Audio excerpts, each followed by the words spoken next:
The first time humanity learned it was not alone, the revelation did not come as a graceful message drifting across the stars, nor as a triumphant landing of sleek extraterrestrial craft upon a peaceful meadow. It came instead as a warning pulse, a ripple of hostile intent across the deep black expanse. It came when the listening arrays, anchored around the outermost reaches of the solar frontier, caught a low-frequency burst of alien tactical chatter, followed by the unmistakable distortions of faster-than-light wake signatures. More precisely, it came when the void out beyond the far comet clusters trembled, and the subtle trembling carried the weight of a mountain in motion. The greatest minds of Earth and the orbital colonies had long debated first contact scenarios.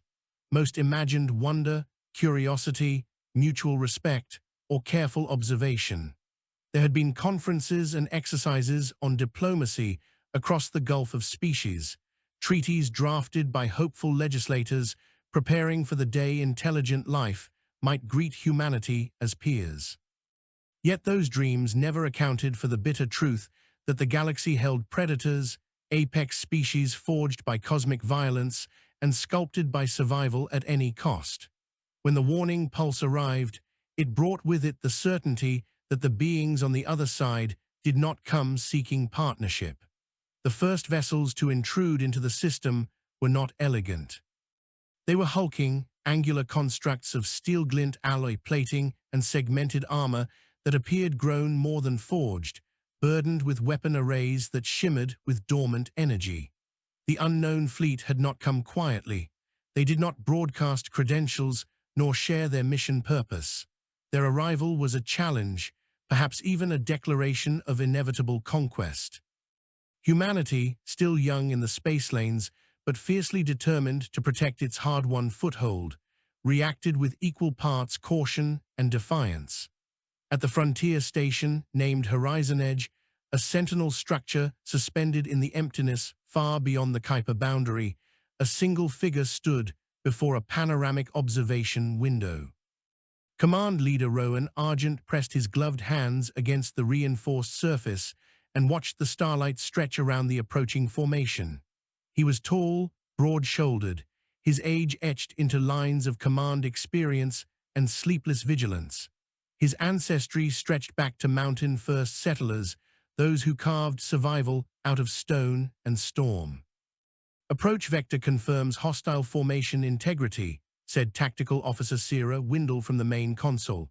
No response to communication bursts, energy signatures consistent with weapons priming. Rowan nodded once, expression unreadable. Analysis from Science Division. Biomtal hull composition is partially organic in structure, answered Science Specialist Marin Helix, voice unsteady. There are living neural conduits laced within the vessel's skins. It is as though they are hybrids, something between starship and creature. The bridge fell silent for a moment, every heartbeat amplified by the thrum of machinery and growing dread. The idea that a starship could think, could hunger, was abhorrent. Machine intelligence humanity understood. Artificial cognition had grown alongside them for centuries, but living warships, those spoke of something older and far less humane. Rowan turned away from the window. His gaze swept across his officers, steadied each one, anchored them in the gravity of command. We hold position, he said. We prepare. We give this unknown presence every chance to choose recognition and respect. But we defend our system, our species, and our future. The order carried weight beyond protocol. Humanity's Frontier Defense Treaty was explicit. Any incursion without diplomatic compliance was considered potential invasion. The station's defense arrays began to hum as reactor gates cycled open, powering plasma accelerators and particle lances. Automated ships launched from docking hangars like silver ghosts, fanning out into a defensive lattice. Moments passed. The alien formation altered course, accelerating. Collision trajectory, Sierra cried. They are moving directly toward us. No shift to formation. They intend boarding or ramming. Rowan's jaw hardened. All hands to battle protocol's scarlet wall. The alarm klaxons sounded, filling the command deck with pulsing crimson light. Personnel sprinted through corridors, armored suits sealing around limbs and heads, magnetic boots engaging. Dock fighters surged forth like missiles seeking purchase on the skyline. Rowan lifted the station's command uplink node, his voice broadcast system-wide. All crew, remember who you are. We are the children of Earth, descendants of oceans and forests, of fire and wind, of struggle and triumph. We do not cower in the shadow of the unknown. Hold the line. The alien fleet opened fire. Spear-like beams of violet energy lanced across the sector, slicing through automated defense drones as though they were feathers in a hurricane. Fragmented debris spiraled outward as secondary flashes erupted across the void. Yet humanity's retaliation answered with equal ferocity. Horizon Edge's heavy cannons erupted in blinding lines of incandescent fury, slamming into alien hulls and cracking armor plating. For every human craft torn apart in a flash of shrapnel and blinding flare, alien metal flesh forms ruptured, spilling luminescent liquid into vacuum. The station shook. Power flickered. Breaches blossomed across its outer ring. Teams moved through smoke and sparks, sealing ruptures, dragging the injured to medbays, stabilizing systems that fought to fail under the strain. Enemy ships breaching out a hull, called Marin. They are deploying biological boarding pods. Ready internal defense teams, Rowan commanded. No unauthorized contact. If they breach, contain, or eliminate. The battle was a storm of chaos and courage. Rowan marched through the main corridor with a squad of armored defenders, the hallway lights flickering above them. Steam hissed from a broken conduit. The air hung thick, with the scent of coolant and ionized metal. A violent tremor rocked the station. Alien pod claws punched through the bulkhead, splitting metal. A fleshy ramp unfurled like a grotesque tongue. Something emerged, the shape of a warrior encased in a living exoskeleton, its multiple eyes glinting with predatory intelligence. The creature hissed, poised to kill. Rowan raised his plasma rifle and fired. The first alien fell, then came another, and another. The squad fought with desperate unity, the air crackling with weapons discharge and screams of defiance. Rowan's thoughts did not dwell on fear, nor on the enormity of the threat, but on the truth of humanity, always outnumbered, always underestimated, yet never yielding to extinction. The battle lasted hours. It felt like centuries compressed into fire and steel. When the alien fleet finally withdrew, leaving only twisted debris drifting in silent orbit, Horizon Edge hung wounded but unbroken. Sparks danced from fractured metal, fires crackled inside breached compartments, yet the human flag still floated above the command dais, pristine among ruin. Rowan stood amidst his officers once more, his armor scorched, helmet locked to his side. Damage assessment? Severe, Sierra said hoarsely, but the station lives. We lost 1/3 of our crew. Marin swallowed hard. We transmitted full battle telemetry to Earth. Reinforcements will come. Rowan stared at the empty void where the alien fleet had retreated. This was not an isolated act. We have witnessed the first spark of a greater fire. The unknown will return. They will return in larger numbers. And when they do, we will not be caught unprepared. He placed his hand on the station's central console, sensing the pulse of power still running through its core. His voice came low, deadly calm. This is not the end of humanity. This is the beginning of our true test. The galaxy had delivered its challenge. Humanity, forged in struggle, ready to rise, answered with unbreakable resolve. The first battle had been won, but war was now written into the future, and humanity, fierce and unyielding, would shape destiny rather than bow to extinction. Across the blue jewel of Earth, news of the alien incursion spread like wildfire through communication webs and orbital channels. Panic blossomed at first, not through screams or riots, but through the sudden sharp hushed silence that settled upon marketplaces, government chambers, and family homes. Fear had a taste. It tasted like cold metal, like distance, like the void itself whispering across humanity's collective spine. Yet after shock came resolve.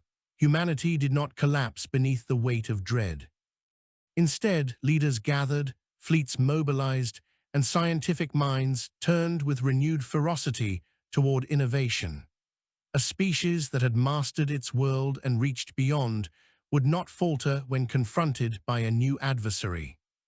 In the sprawling command nexus of Earth Unified Defense, located deep beneath a mountain range reinforced by layers of shielding, strategic Commander Aurelia Valleys paced before a fleet display that stretched across an entire wall. She was tall, her posture as rigid as steel, dark eyes burning with ruthless intellect. Her hair was bound tightly, unyielding as the spirit that drove her. "So it has begun," she murmured, watching the simulation replay the alien approach and the brutal confrontation that had cost thousands of lives, yet proved humanity's mettle. "They thought to test us, to strike at our fringes as though we were prey grazing at the edge of the stars." "Yes," responded Chief Intelligence Analyst Curran Marlowe, adjusting data overlays with swift precision. "Based on energy readings, their technology is ancient, at least by cosmic cycles. They have likely dominated lesser species for millennia." Aurelia folded her arms. "They mistake our youth for weakness, but youth carries innovation. Their stagnation shall be their downfall." The tactical table displayed star charts, resource pathways, defense grids. Arrayed around the chamber, officers and specialists monitored feeds, conferred in urgent yet disciplined tones, and prepared for the mobilization of interstellar defense forces. "We must learn their language," Curran said, though uncertainty tinged his voice. "If negotiations ever become possible, there is no peace to be had with butchers who speak only through violence." Aurelia cut him off. "But yes, knowledge is power. Continue efforts to decode their signals. Intelligence remains our sharpest blade." Even as humanity readied for war, scientists worked frantically to study biological samples retrieved from Horizon Edge. The remains of alien boarding organisms were transporting under heavy containment, analyzed by elite xenobiologists who trembled with awe and terror alike. Living exoskeletons, neural biocircuitry, weapons grown rather than manufactured, not a machine empire, but a hybrid of organic supremacy and technological brutality. And yet humanity had something greater: adaptability, creativity, the fierce spark that turned impossible odds into triumph. Humanity had built cities out of wasteland, sailed oceans that sought to drown them, climbed mountains that tried to cast them down. Now they would rise into the cosmos armed with that same unstoppable drive. Within a secured research facility orbiting Earth, genetic engineer Juno Talwyn examined a sample under quantum resolution magnification. A single alien cell shimmered, its structure crystalline yet flexible, alive in a way that seemed to defy natural law. "It is stunning," whispered Assistant Analyst Vieira Rhodes. "If we could harness even a fraction of this, we must understand it, not worship it," Juno warned. "Power without restraint becomes ruin. We must learn how to counter it, how to surpass it on our terms." News broadcasts rippled across the planet. Leaders rallied nations. Civilian volunteers flooded recruitment stations. Every city, every orbital colony, every oceanic arcology vibrated with one unified heartbeat, humanity standing together. Aurelia Valleys returned to the fleet display and initiated a command sequence. Defensive fleets across the solar system lit up, marking their readiness. But she was not content to defend alone. "Prepare exploration strike fleets," she ordered. "We will not wait for the enemy to return at their leisure. We find them, we study their terrain, we learn the battlefield, we take initiative. Humanity claims its place among the stars not as prey, but as sovereign." There was something ancient in her voice, something that resonated with generals across history, the ones who led when survival balanced upon a knife's edge. Meanwhile, Rowan Argent and the survivors of Horizon Edge returned to Earth as honored warriors. Crowds lined the landing platforms, offering silent salute as transports arrived bearing wounded and weary, but unbroken defenders. Rowan walked among them, his armor still scorched, his gaze fierce yet burdened. Family members rushed to embrace soldiers. Children stared with wide-eyed wonder at those who had stood on the frontier of existence and held the line. An elderly man approached Rowan, leaning heavily on a carved walking staff. "You stood when the void threatened us," he said, voice trembling with emotion. "Take pride, for you carried the strength of every generation before you." Rowan bowed his head, humbled. "We fought because it was right, because no force has the claim to strip our future from us." "You speak truth," the man said, "but do not forget the burden you now carry. The young will look to you, inspire courage, but also caution. Greatness must be tempered by wisdom." Rowan nodded solemnly. "I will honor that counsel." Later, in a private conference chamber, Rowan met with Aurelia, two giants of resolve, each forged by duty yet shaped by different edges of leadership. Aurelia rose as he entered, extending a firm handshake. "You fought beyond expectation," she said. "You preserved the frontier. You proved that humanity's spirit cannot be crushed by terror." Rowan met her gaze evenly. "We survived, but victory is not yet ours." They retreated to regroup. "They will come again, stronger. And by then," Aurelia replied, "we shall be stronger still." Their conversation stretched long into the night cycle. They discussed strategies, resource deployment, research initiatives, and the psychological strength of the populace. Humanity was awakening, rising, evolving. The threat had ignited a fire that could not be extinguished. While billions slept under the shelter of protective domes, space stations, and sky cities, engineers worked tirelessly, constructing new starships and refining planetary defense networks. A wave of inventions surged across universities and research guilds as brilliant minds sought breakthroughs in propulsion, energy harnessing, tactical shielding, and even controlled genetic augmentation. The unknown alien species believed itself supreme. It had preyed upon worlds across the void, harvesting life like grain beneath harvest scythes. But it did not know the nature of those it now challenged. For humanity, though young among stars, held the most dangerous of gifts: the capacity to grow under threat, to rise when pressed, to transform adversity into strength. Their history was a chain of trials overcome, from survival in primal wilderness to the colonization of space. Every challenge met had cultivated resilience, ingenuity, and unity. Now, with the galaxy itself testing their will, humanity's spirit burned brighter than ever.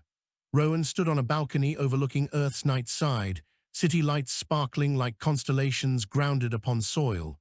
He breathed deeply, the cool night air filling his lungs. In that breath rested hope, memory, and determination. He whispered softly, not in despair but in promise, "Let them come, we are ready to rise."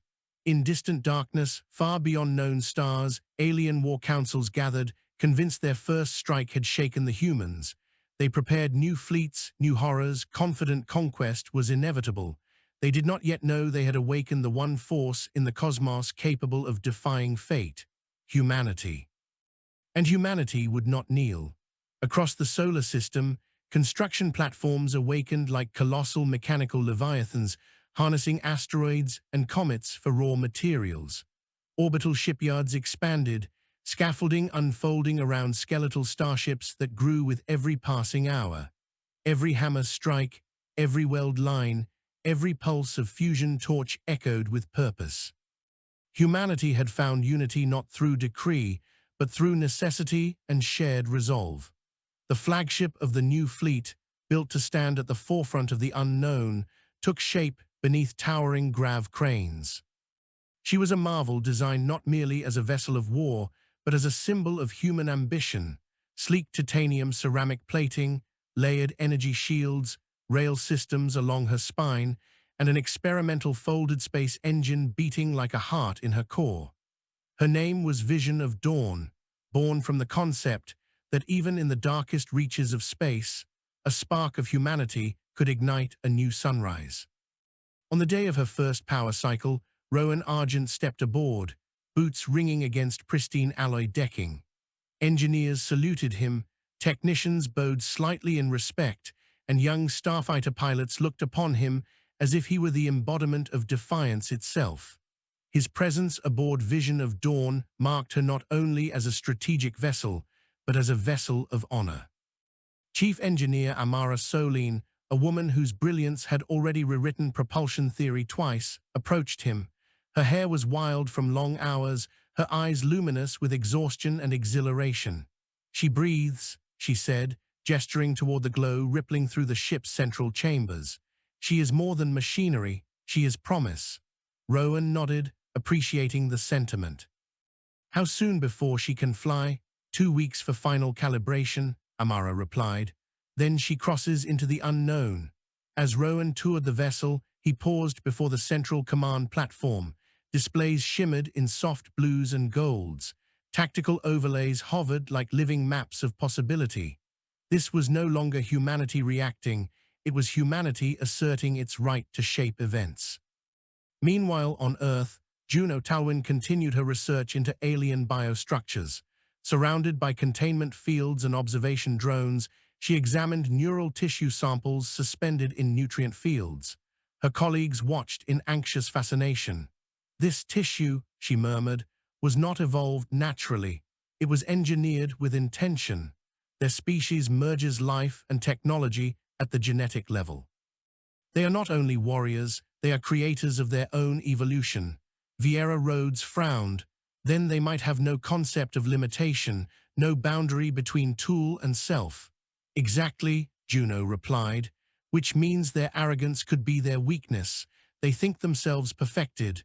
We are imperfect, and therefore always improving." Juno's team sought not to copy alien biology, but to learn enough to neutralize its advantages. Humanity would not lose itself in imitation. Instead, it would refine its own strengths: ingenuity, adaptation, creativity, unrestricted by ancient pride. At the United Planetary Assembly, representatives of every colony, every oceanic settlement, every orbital ring city gathered. Their voices varied in tone, some urging caution, some calling for preemptive strikes, others advocating exploration and understanding.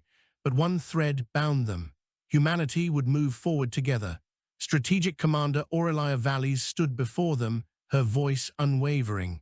"We face a species that believes itself destined to rule, yet destiny is not given, it is forged. We did not rise from mud and storm, build civilizations, conquer disease, and defy gravity merely to fade in fear. We choose our fate, and we choose to endure." Applause thundered, echoing through the chamber like a storm of hearts beating as one.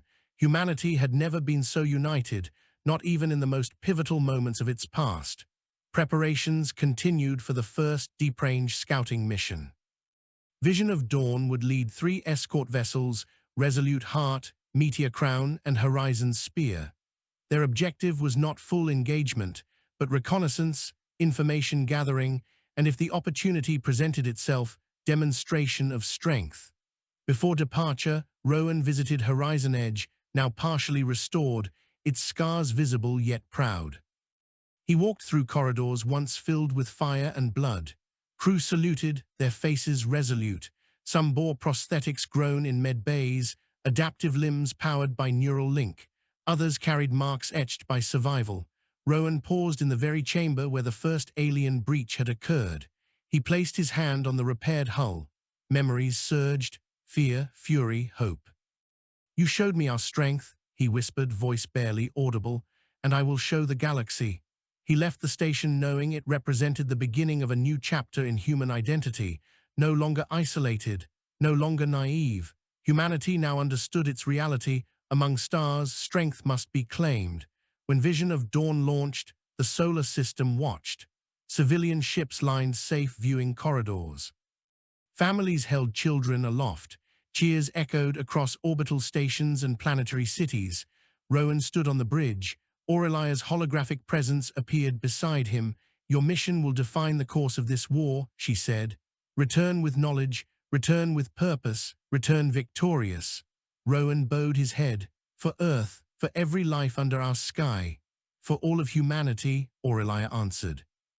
With a whisper of space folding and engines flaring like newborn suns, Vision of Dawn leapt into the unknown, escort vessels beside her. She crossed the star frontier. She crossed into the void scarred by alien conquest, and she carried with her the most dangerous force the galaxy would ever know, a humanity prepared to earn its future. The void did not welcome them. It trembled. For predators had come before, but never had they faced prey that refused to bow. The hunt was changing, and humanity was no longer being hunted. The crossing into deep unknown space was an experience no simulation had fully prepared them for. Vision of dawn slid through folded spacetime like a spear through liquid glass, reality warping around her hull. Outside the viewing deck, stars elongated into shimmering filaments, then flickered like embers caught in a cosmic gale. Time felt stretched, yet compressed. Seconds and hours intertwined in ways the human mind was never meant to witness. But the crew endured, shielded by technology and sheer determination. Inside the bridge, Rowan Argent sat in the command chair, posture straight, eyes unblinking as he watched the navigation readings scroll like living constellations across the main display. "How stable is the corridor?" he asked. Navigator Ilian Crest worked with steady hands. "Holding firm. The folded space wakes ahead are artificial, likely formed by alien drives. We follow the trail they carved." "Meaning they return the same way they came," Rowan murmured. "They did not scatter or veil their path." "Confidence," replied Tactical Chief Rhea Kale. "Predators that have never known defeat seldom mask their movements." Rowan's expression hardened. "Then let us introduce them to the unfamiliar." The escort ships traveled in formation, luminous streaks trailing behind their engines. Communications hummed softly between crews. No one spoke of fear, not openly, but it hung in the air like charged static. Midway through the transit, alarms rippled across the navigation grid. "Uncharted gravity pocket forming," Ilian announced. "Not natural. Pattern resembles a trap." Rowan leaned forward. "What scale?" "Significant enough to tear a less armored ship apart." Rhea tapped her console. "Multiple gravity nodes converging. This is a hunting mechanism. They expect fleeing prey to stumble into it." "But we are not fleeing," Rowan said quietly. The ship shuddered as pressure built. Energy fields rippled along the hull as folded space twisted around them like a tightening fist. Amara Solin's voice came through engineering comms, urgency controlled but unmistakable. "Hold formation steady. If we deviate more than 3 degrees, we will shear the escort vessels from spacetime alignment." "Understood," Rowan replied. "All ships maintain vector, ride the current." The crew worked in silent precision. Sweat beaded along brows, hearts hammered, yet no one wavered. Humanity had faced storms and survived. This was another storm, bigger, stranger, but still a force to face head-on. Minutes stretched, metal groaned, light flickered. Then, like emerging from the eye of a hurricane, vision of dawn burst through into clear space. A collective exhale swept the bridge. Ilian wiped a trembling hand across his brow. "Passage stable. Coordinates lock achieved. We have arrived." "Where?" Rowan asked. Rhea projected the forward visual field. The sight stunned even Rowan. They had emerged into a region of space dominated by an alien stronghold. Not a single world, nor even a fleet dock, but an entire chained web of structures encircling a dead star. Great latticeworks spiraled around the collapsed sun like iron vines. Living metal pulsated along bridges. Spherical fortress pods studded the dark sky, each one bristling with weapon nodes. Creatures and ships drifted between them, movements seamless, as though the entire complex breathed. No beauty touched this place. It was not a sanctuary. It was a foundry of war and domination, a crucible where life was shaped into blades. Rhea whispered, "We have found their nest." "No," Rowan replied, voice low and hard. "We have found one of many, and this is only the edge of their domain." Sensors began to pulse with warnings as alien patrol vessels detected them. Metallic creatures unfolded wings of bone-hardened alloy, energy pulsing through their sinews. Some ships resembled living rays slicing through cosmic waters, others angular predators bristling with weapon growths. The alien message hit them as a psychic pulse, not words but raw contempt. "You trespass. You are inferior. Submit or be remade." Humanity had been threatened before, by tyrants, by nature, by time itself. They had never bowed. Rowan stood. Communication channel open, Ilian nodded. Rowan spoke not only to the alien presence, but to the void, to fate, to the future. We are humanity, we do not submit, we do not break, we rise. Raised the defense grid. Multiple hostiles inbound, attack formation. But Rowan raised a hand. Not yet, we observe, we came to see before we strike. The alien vessels circled, like predators uncertain what manner of prey stood before them. The callous mind behind their nature had never encountered resistance from emerging species. Their hesitation was not doubt, but curiosity twisted with hunger. Amara's voice crackled through comms, energy flux along their network. Something large powering up. Rowan stared at the central structure. They are summoning a greater weapon. Reclenched her jaw. Permission to fire preemptively before we are overrun. Not yet. Commander, this is not where we die, Rowan said. This is where we learn. He activated long-range data harpoons, devices meant to cling to enemy structure and steal information without alerting deeper systems. They shot out like tiny sparks, embedding into alien lattice. Data flooded screens faster than any analyst could parse. Language fragments, genetic templates, engine schematics, records of conquered species. History carved not in stone, but in bone and circuitry. And one more thing, a warning, a prophecy of sorts spoken in alien logic. Starborn defiers rise once in many cycles. They burn bright, they resist. They fall, always they fall, Rowan whispered, until now. Before the aliens could launch their full attack, he gave the order. All ships, full retreat burn. Vision of Dawn ripped back into folded space, escort vessels tight against her wake. Alien beams lashed behind them, snapping like cosmic whips inches from the hull. Space warped, stars blurred. They escaped by the narrowest margin. When normal space returned, the crew sagged in relief. They were alive. They carried knowledge. They had seen the enemy's heart. A single cheer rose among younger officers, but Rowan did not smile. Transmit everything to Earth, he ordered. And prepare for strategic council. What we saw is only the beginning. Silence followed, a heavy one born not of defeat, but realization. Humanity's war would not be swift. It would not be simple, but it would be righteous. Rowan stared into the stars ahead. They believe they have crushed every rising species before us, he murmured. Then let us be the truth that shatters their history. Vision of Dawn turned toward home. Humanity was no longer defending. Humanity was preparing to strike, and the galaxy would soon learn that the flame of humankind did not burn quietly, it roared. Humanity did not greet the returning fleet with fanfare, though the moment was historic. Instead, it greeted them with preparation. Every city, every orbital fortress, every submerged research cradle beneath the seas of Earth felt the tremor of the future drop upon its shoulders. Vision of Dawn returned not as triumphant conqueror, but as a harbinger of war on a scale no species of Earth had ever imagined.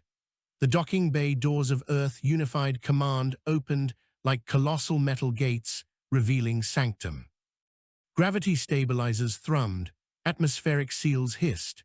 Rowan Argent walked down the gangway first, armor still scorched, visor tucked under his arm.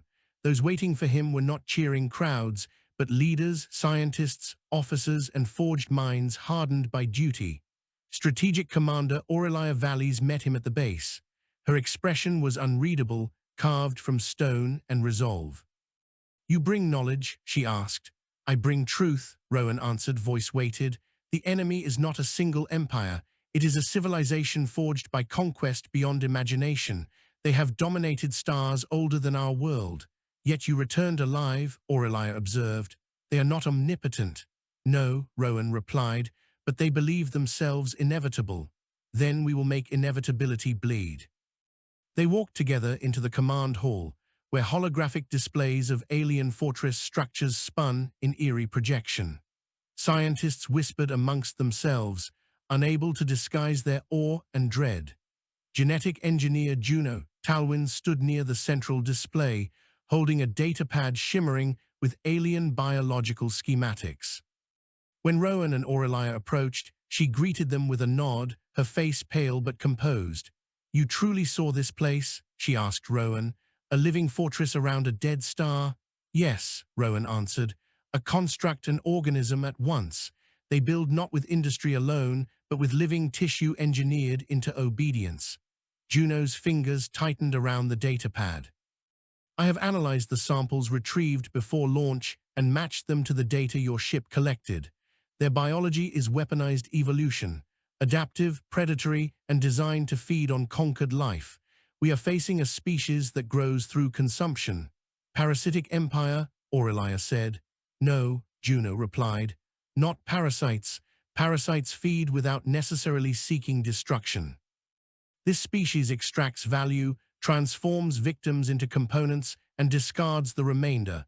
They do not coexist. They consume, they refine, they continue. Their victory is not coexistence, but replacement." A hush fell. Even hardened tacticians felt the weight of those words. Rowan broke the silence. "Then let us ensure humanity is not replaced." "Knowledge will be our edge," Juno said, lifting her gaze to Rowan. "We do not emulate them, we study them. We find weaknesses, we build beyond them." Aurelia nodded approvingly. "Prepare whatever you require. You are granted unlimited research authority under ethical oversight." Juno exhaled. "Ethical oversight, thank you. I will defend that line fiercely." Aurelia's voice lowered. "The enemy crosses lines without regret. We must not become what we stand against. Victory at the cost of our soul is not victory." Rowan met her eyes. "We do not ascend by mimicry, we ascend by ingenuity." Aurelia gave the faintest flicker of a smile, swift, sharp, steel straight. "Then let us build ascension." Weeks passed, measured not in quiet hours, but in thunderous acceleration of industry and thought. Shipyards doubled in size. Orbital foundries pulled asteroid belts into processing streams like metal rivers, feeding the heart of war. Colonies from Mars to Europa sent volunteers and resources.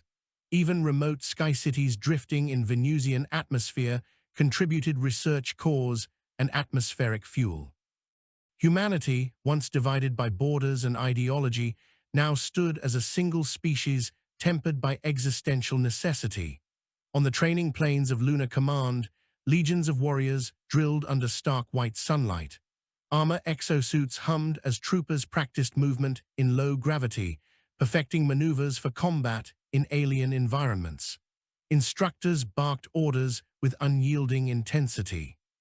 "Stand as though the universe itself presses against you," one shouted. "For soon it will."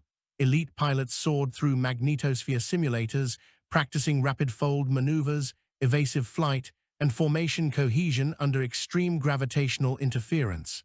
No flight was gentle. Humanity would not face gentle skies. Rowan walked among them, observing. Soldiers saluted. Pilots touched helmets in respect, but Rowan did not see himself as an emblem. He saw himself as one thread in a tapestry, important, yes, but not alone. He paused at a training ring where recruits fought in paired combat suits that simulated alien physiology. Their movements were fluid, intuitive, yet human, blending discipline with improvisation. A young warrior stumbled in a spin maneuver. Rowan stepped forward, halting the drill. "Your stance," Rowan said, gesturing to the trainee, "too grounded. You are fighting gravity out of instinct. The enemy does not require ground. Balance not against earth, but against momentum." The trainee nodded, breath heavy. "Understood, thank you." Rowan looked around. "There is no shame in imperfection. We learn, we adapt. Those who fall here rise stronger. Those who refuse to rise do not remain. Remember that." As Rowan moved on, murmured respect followed. He did not revel in it. Respect was responsibility. Elsewhere, in a subterranean laboratory beneath Himalaya Range, Juno Talwyn stood before a transparent cylinder containing alien tissue suspended in pale luminescent gel. Drones hovered around it, sensors scanning, lights flickering. The tissue pulsed faintly. Observers might have mistaken it for a beating heart. It was not. It was a fragment of muscle-like matter capable of reconfiguring itself when threatened. The scientists studied it with cautious awe. Assistant Analyst Vieira Rhodes approached Juno. "The pattern remains stable. It has not attempted neural extension in 36 hours. That is not reassurance, Juno murmured. It means it is observing us, waiting. Rhodes swallowed. Why would a tissue fragment observe? Because it remembers form and function, Juno answered. You believe this is conscious? Rhodes whispered. No, Juno replied. It is not thought as we know it, but it is survival instinct elevated to something near cognition. It is a tool that refuses to be merely a tool. Rhodes shivered. Will we ever wield such power ourselves? Juno turned sharply. We do not seek to wield it. We seek to stop it. Humanity's strength is not in consuming life to perfect itself. Our strength is in shaping potential without sacrificing identity. But if they are so advanced, advanced is not perfect, Juno interrupted. They have mastered domination. We must master resilience and creation without losing ourselves. Is that possible? Rhodes asked softly. Juno's gaze hardened like glacier ice. We will make it possible. Data scrolled rapidly across screens, chemical markers, genetic sequences, structural mapping. Teams analyzed every detail, discovering not horrors, but patterns, weaknesses. Even apex predators had vulnerabilities. Humanity knew this more intimately than any species could, because humanity had once been prey and had survived. In the core of Earth Unified Command, Aurelia Valleys addressed the global assembly. The chamber was vast, suspended within an orbital station that rotated in perfect harmony with Earth's spin. Delegates from every inhabited region floated in circular tiers, gravity modulated to comfortable levels. Screens displayed vision of Dawn's recordings. Aurelia's voice carried through the chamber with force tempered by clarity. We stand at the precipice of cosmic trial. Our enemy controls not planets, but entire star fields. They wield biology as weapon, evolution as chain.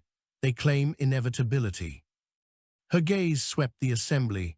No inevitability governs humanity except that which we forge. Murmurs stirred, not fear but fierce agreement. We will not mirror our enemy. We will not become beasts in pursuit of victory. We will not stain our hands with the destruction of who we are. Our creed stands. We fight to preserve a future worth having, not merely a future. She raised a hand, and images flickered. Cities of Earth, colonies of Mars, domes beneath Europa ice, great habitats floating through Saturn rings. Every world that breathes humanity has chosen unity. Every heart beats as one. Let the stars witness that we enter the galactic stage not as beggars, not as prey, but as a force born of will, not hunger. Then she delivered a sentence history would remember. We are humanity. We do not kneel, we build. The assembly erupted, not chaotic cheering, but a unified resonance like the roar of oceans meeting cliffstone. This was not war fever. It was conviction. Rowan Argent did not attend the assembly. He stood instead outside a starship hangar where vision of dawn entered refit cycle. Engineers swarmed around the ship. Plates were upgraded, shield lines reinforced. A new core experiment module was installed, still humming with containment fields. Rhea Kale approached Rowan, helmet under arm. We received deceleration logs from our exit. They almost caught us. They will not underestimate us again, Rowan murmured. Nor we them, Rhea replied. Rowan studied her face. You are uneasy. I am resolute, Rhea answered. Unease is companion to responsibility. It keeps the mind sharp. Rowan nodded approvingly. We will need sharp minds. Their fortress was but one node. We saw only a fragment of their empire. Rhea looked up at vision of dawn. Do you believe we can defeat them? Rowan's answer was immediate and absolute. Yes, because we must.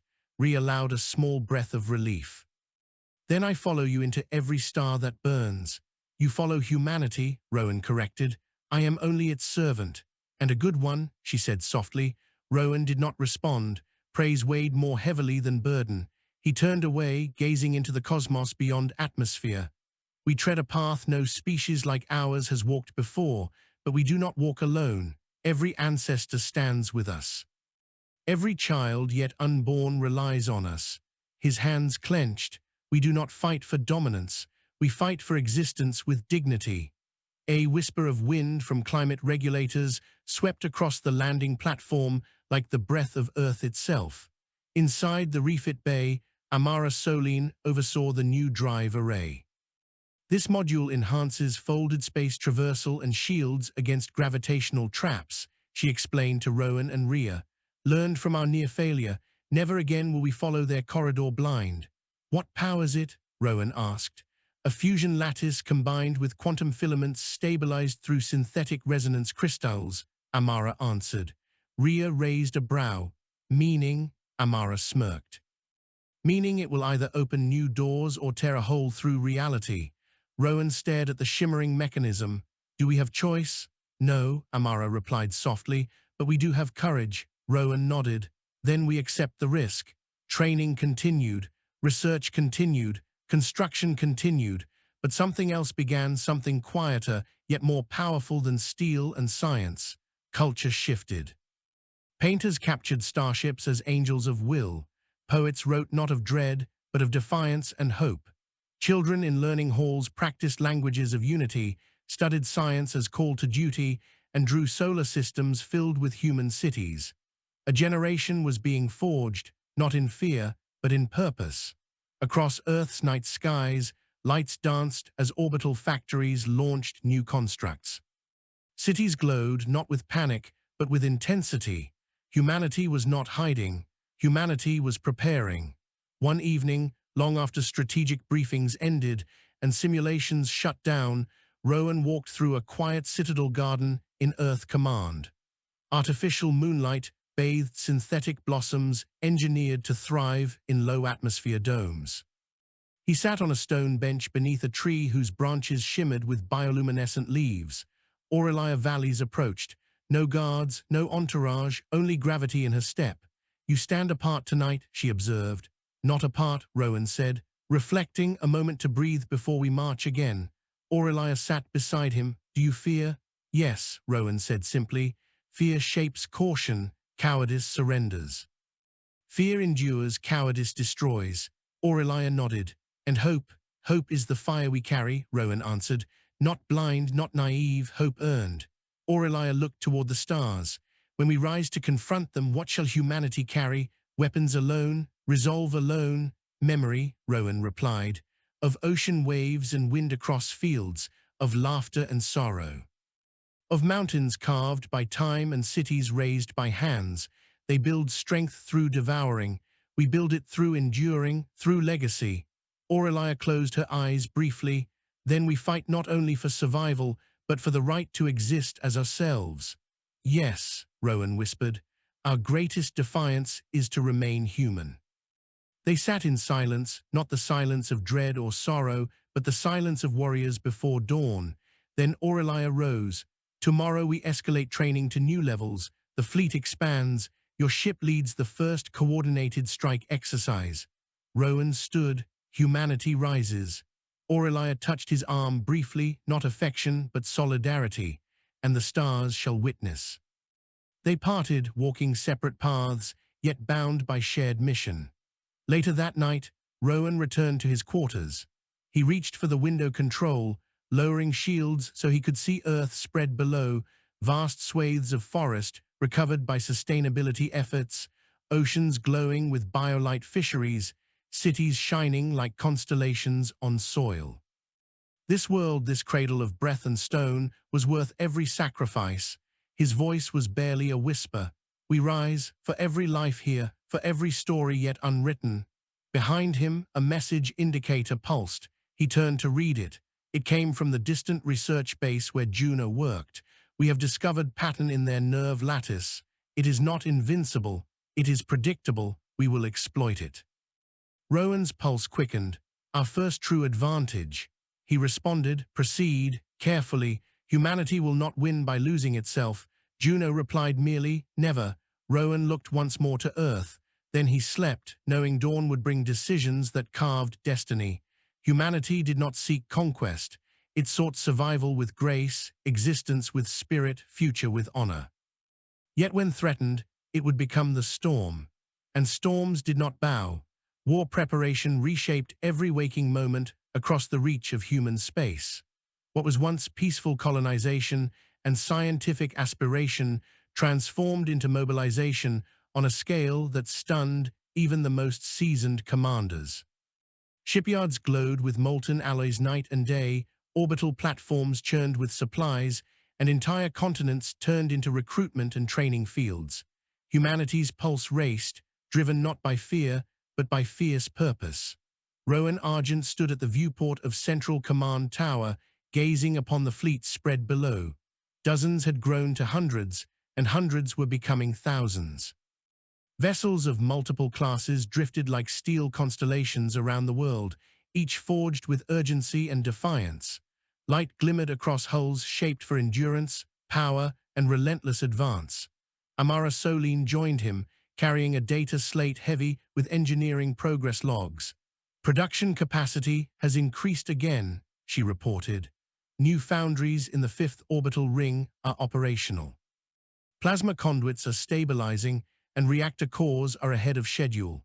Rowan nodded. "And the new weapon prototypes?" She hesitated. "Unpredictable at scale. The alien technology we analyzed was not designed with human neural structures in mind. We cannot simply mimic their psychic relay systems without risking catastrophic mental backlash among our crews." "Then we innovate rather than imitate," Rowan said. "Adaptation has always been our true strength." Amara smiled faintly. "Then humanity is in good hands." Behind them, the large chamber doors hissed open. Rhea Kale entered, clad in newly reinforced combat armor, patterned with ablative plating and reactive shielding nodes. The armor was sleek, not ceremonial, but practical and lethal. It was built for someone who expected to lead in the thick of battle. "Final tactical assignments are complete," Rhea declared. "Planetary militia forces have integrated with orbital command protocols, frontier colonies are rallying fleets, and civilian evacuation routes stand ready." Ilian Crest followed behind her, carrying a stack of navigational charts and folded space prediction patterns. His expression showed exhaustion tinged with adrenaline, the mark of someone who had lived inside simulations of future battles so long that reality felt quieter only by contrast. "The simulations do not always favor us," Ilian admitted. "If the enemy brings the full measure of its armada at once, we face overwhelming numbers." Rowan turned to him. "What do the simulations tell you when you factor in human unpredictability?" Ilian's lips curled into a slow smile. "Then we are chaos incarnate, and they cannot calculate a path of certain victory." "Then we march under the banner of uncertainty," Rowan replied. "Let it be our weapon." The doors opened again as Admiral Seraphine Meridian entered. The room straightened with instinctive respect. Her presence carried the weight of absolute conviction. "Commander Rowan Argent," she announced, "the Council has reached its final determination. You will lead the first Spear Vanguard. Vision of Dawn and her escort will serve as the strike point for our counteroffensive." Rowan saluted her with a solemn nod. "I accept." "You earned it when you crossed into the enemy's realm and returned with truth," Seraphine replied. "Humanity needed a spearhead, you forged one." Rhea placed a gauntleted hand on Rowan's shoulder. "No matter how grim the path, you will not walk it alone." "Never alone," Amara echoed. Ilian inclined his head. "We follow." A low tremor vibrated through the station. "Not mechanical failure," announcement. A broadcast echoed through every hall, across the fleet, down to the surface of the world below. "Attention all personnel. Strategic Initiative Sunrise has entered final phase. Stand by for global address." Humans across worlds paused. Soldiers halted in formation. Engineers froze mid-weld. Pilots turned in their cockpits. Farmers on frontier plains lifted their heads. Children stopped in school halls, teachers silencing rooms with a gesture. From the depths of mining colonies to towering city spires, every ear opened. Admiral Meridian appeared in global projection, posture a monument of resolve. "People of our worlds," she began, voice steady and resonant, "we stand at a crossroads where civilizations are judged. We have peered into the darkness beyond familiar stars and witnessed a power that believes itself eternal. It has crushed countless species before us. It has never known failure. It does not consider us equal or meaningful. It believes our defiance is naive. It has carved history with arrogance and built dominion through annihilation. She paused, letting the words settle like stone across a riverbed of hearts, but it has never encountered humanity. Whispers rose throughout the worlds, but none broke focus. We are not a species that accepts fate decreed by others. We do not kneel to inevitability. We are shaped by struggle, defined by resilience, and driven by imagination. Where others bend, we reshape. Where others fall silent, we raise voices and build futures from the impossible. She lifted her head. We will face a storm the cosmos has not seen in ages. They believe they bring our end. They believe we will break. But hear me now, we shall not falter. We shall not yield. We will carve our place in this galaxy not through subjugation, but through endurance, unity, and relentless courage. Her voice rose, iron wrapped in fire. We are humanity, and we will rise. A roar erupted across worlds, not a cheer born solely of hope, but one forged from iron-blooded determination, a rallying cry that shook the walls of stations and the skies of planets. Rowan felt the weight of it settle across his chest, not burden but oath. Seraphine turned to him. "Commander, the time has come." Rowan bowed his head in solemn acceptance. "Send us to the sky." The hangar bay that housed Vision of Dawn buzzed with life. Workers rushed equipment into position. Gate technicians aligned folded space coordinates. Elite Marines marched in rows toward troop transports. Engineers applied final energy seal welds along hull seams. Rowan walked through the hangar at the center of a formation. Soldiers saluted. Pilots offered nods of respect. Medics watched with quiet pride. Civilians wearing maintenance gear raised hands in silent promise. He stopped before Vision of Dawn's massive form. Her hull gleamed with a living sheen, newly reinforced with experimental energy mesh plating. Her engines pulsed like a heartbeat ready to leap. She was no longer simply humanity's flagship. She had become something else. Symbol, sword, promise. Crew members waited at attention. Rowan faced them. "We journey not to seek destruction," he began, voice carrying through amplifiers and through the hearts of all within earshot, "but to confront it. We stand not for conquest, but for survival. We carry not fear, but fire." He met the eyes of each officer. They called us insignificant. Let us show them the truth of insignificance. Let us demonstrate that those who underestimate humanity commit their gravest error. He raised his fist. "No retreat, no retreat," the crew answered. "No surrender, no surrender, no extinction, no extinction." "Forward then," Rowan declared. "Into the unknown once more." They boarded.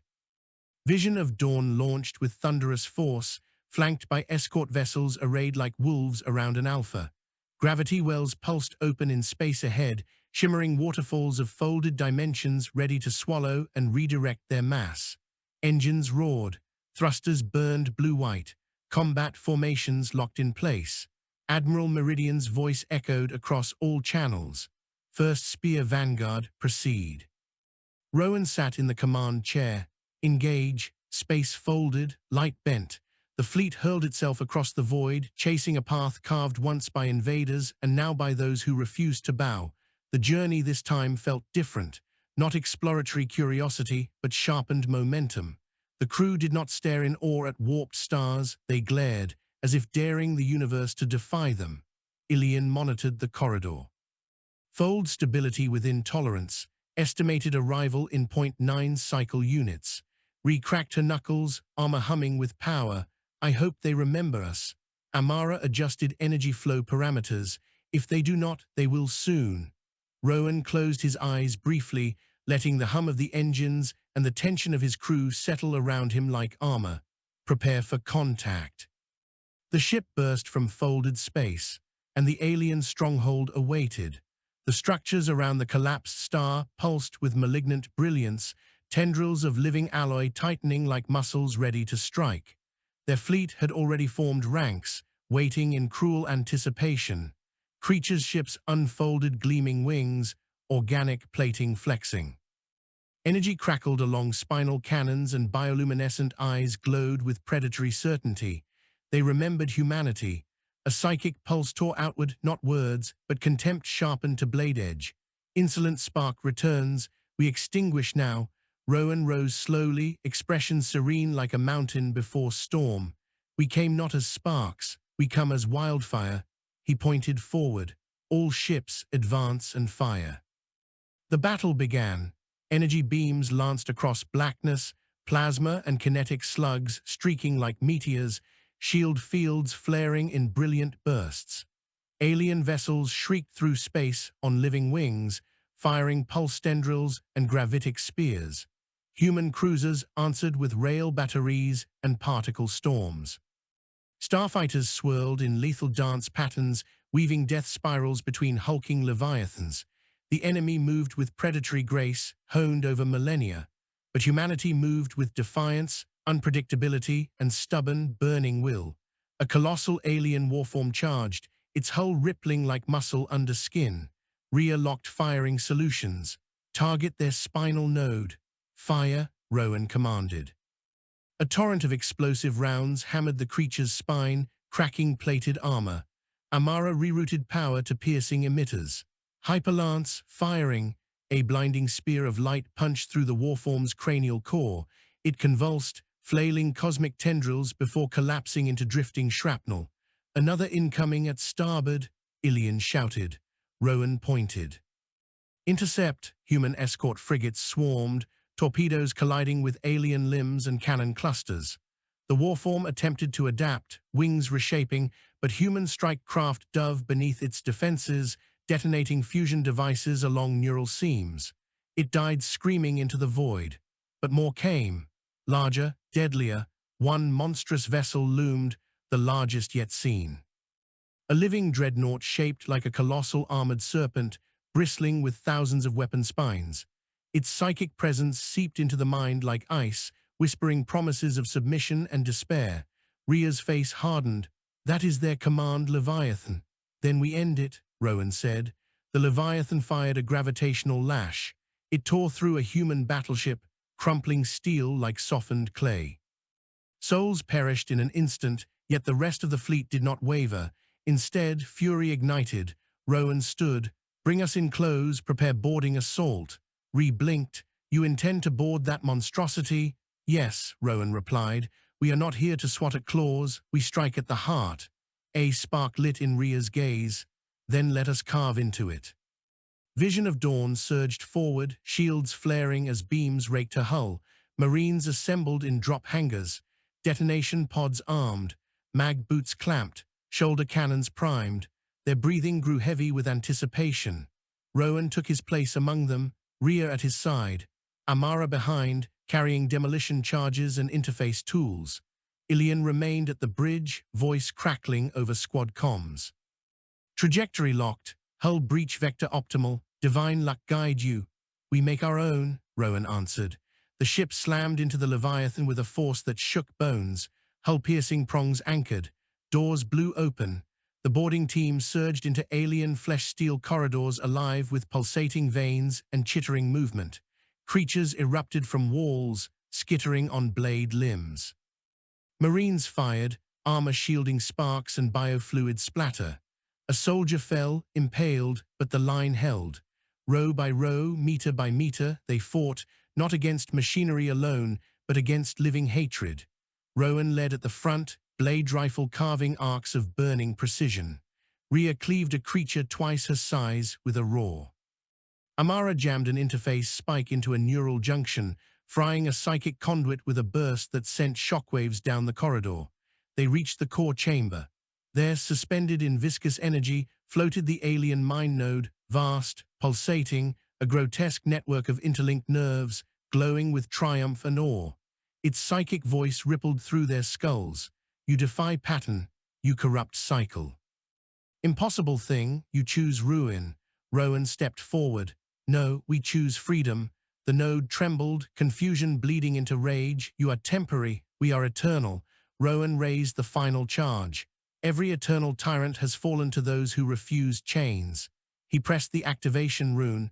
The chamber blazed white. The psychic scream shook the Leviathan apart. Outside, the living warship convulsed, shuddering as its command mind dissolved. Human ships poured fire into its shuddering form. It collapsed, rupturing into fragments as light burst through it like dawn tearing apart night. Onboard vision of dawn, Ilian steadied himself as shockwaves passed. Leviathan destroyed, enemy fleet destabilizing. Human ships surged forward, pressing advantage. Alien forces faltered, uncertainty rippling through their once unshakable unity. They began to withdraw, battered and wounded. Victory imperfect, bloody earned. Rowan reappeared on the bridge, armor scorched, breath heavy, eyes fierce. Rhea limped behind him, helmet dented, yet spirit unbroken. Amara carried burns along her arms, still holding interface tools like weapons. Ilian turned. We did it. Rowan shook his head. We struck, we have not yet won. He looked out at the star-devouring fortress. This is only the first blow. They will come again, stronger, furious. Rhea smiled grimly. Then so will we. Amara whispered, and next time we will be ready. The fleet reformed around vision of dawn, battered wings shielding the spearhead. Rowan activated long-range transmission. To all human worlds, he declared, voice steady, resolute, and carrying the weight of species-wide destiny. We stood against the void, we bled, we endured, we proved that their inevitability is a lie. He lifted his head, eyes burning with unbreakable conviction. This was not the end, this was the beginning. Stars glimmered across the viewing glass, each a promise, each a challenge. We rise now not as survivors, but as contenders for the future of this galaxy. The enemy believes history belongs to them. His voice dropped to a quiet, iron-hard vow. We will teach them that history belongs to those who fight for it. A vision of dawn turned away from the battlefield and toward the unknown. Humanity's fire spread outward. A species once fledgling now burned bright enough to be seen across the void. For the first time in countless ages, the ancient conquerors felt uncertainty, and humanity marched forward not as prey, but as rising power. The war had only begun, and humanity would not fall. They would climb, they would defy, they would endure, they would rise.